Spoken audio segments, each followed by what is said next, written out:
biggest fire drill we've had was when we were on Habitat for Humanity, and we were painting houses, and we got a phone call about an issue.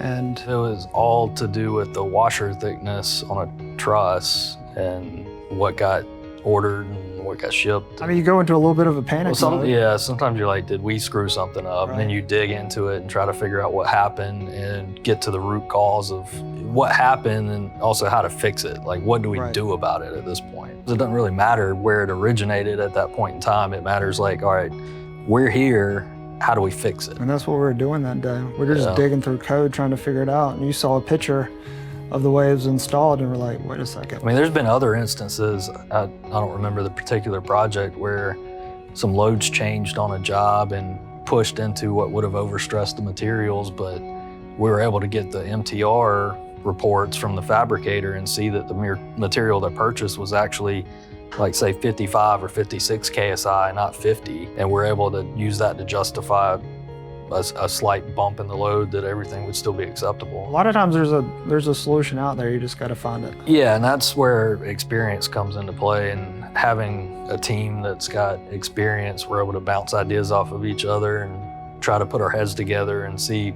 who's seen something like that before and try to get to the best solution. And we've seen a lot. Yeah.